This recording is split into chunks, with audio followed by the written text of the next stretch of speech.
வானில் கருநிற மேகங்கள் ஒன்றோடு ஒன்றாக ஆக்ரோஷமாக முட்டிக்கொண்டிருந்தது.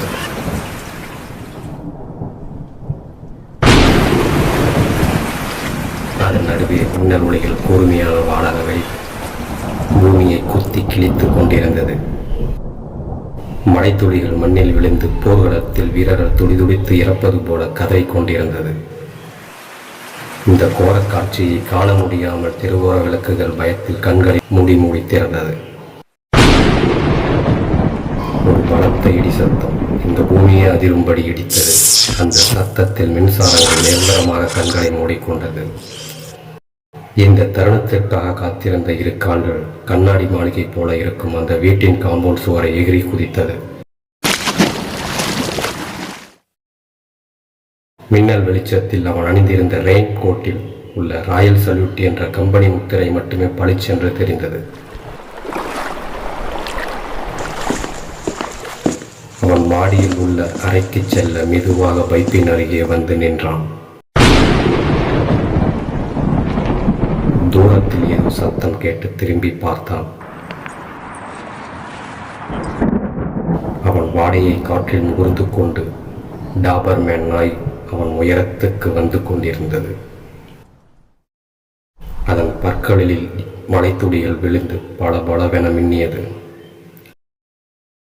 அவன் சிறிதும் பயப்படாமல் இருக்கும் இடத்தில் அப்படியே அமர்ந்தான். அவன் அணிந்திருந்த கோட்டை தலையை மறைத்துக் கொண்டு கண்களை திறந்து வைத்திருந்தான். அவன் அருகே அந்த நாயின் சூடான மூச்சுக்காற்று அருகில் மெல்ல மெல்ல வந்தது. தலையை தூக்கி முகர்ந்து பார்த்து கொண்டிருந்தது. அவன் கையில் வைத்திருந்த கத்தியை எடுத்து சதக்கென்று துண்டையில் குத்தினான். கத்தியின் கூர்மை அதன் மண்டை ஓட்டை கிழித்து கொண்டு வெளியே வந்தது. நாயின் கழுத்தில் சொருகி இருந்த கத்தியை அவன் கால்களால் மிதித்து உருவினான். கத்தியில் வடியும் ரத்தத்தை மழைத்துளிகளில் கழுவி இடுப்பில் சொருகிக் கொண்டு வேகமாக பைப்பில் ஏற உள்ளே குதித்தான்.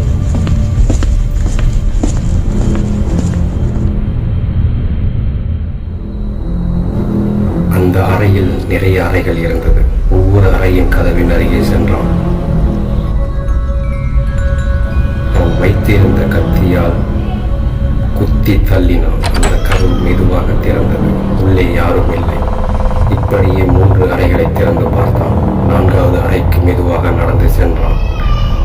அந்த அறையின் உள்ளே இருவர் பேசிக் கொண்டிருந்தார்கள். என்னங்க இவி அவசியம் இவி பண்ணுங்க, கரண்டி எப்போ வர்றாங்க கேட்டு பாருங்க என்றான் சார். என் ஃபோனில் சார்ஜ் இல்லடி, 10 பாயிண்ட் தான் இருக்கு, உன் ஃபோனில் பண்ணு என்றான். என் ஃபோனில் 3 பாயிண்ட் தான் இருக்கு, இதுவும் சுவிட்ச் ஆஃப் ஆகிடும். அதுக்குள்ளே நான் போய் கேண்டையை எடுத்து வருகிறேன் என்றாள் உஷா. கதவின் வழியே காத்து கொண்டிருந்தான். அவள் வருவாள் என்று கொஞ்சம் தூரம் தள்ளி போய் நின்றான்.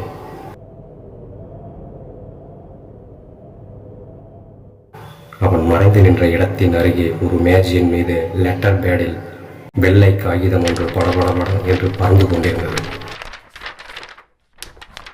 அதன் பக்கம் சென்று அந்த காகிதத்தில் எதையோ வேக வேகமாக கிறுக்கினான். அவனுக்கு கோபம் தலைக்கு ஏறியது.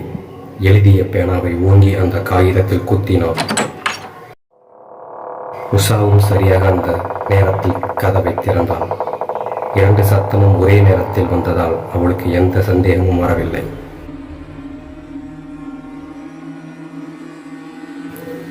செல்போன் வெளிச்சத்தில் வேக வேகமாக சமையல் அறைக்கு சென்றான்.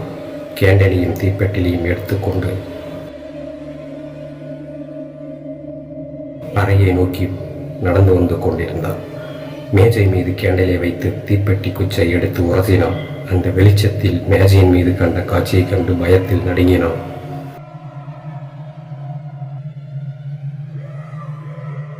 செல்போனில் சார்ஜ் கம்மியாகி டார்ச் லைட்டு தானாக ஆஃப் ஆனது.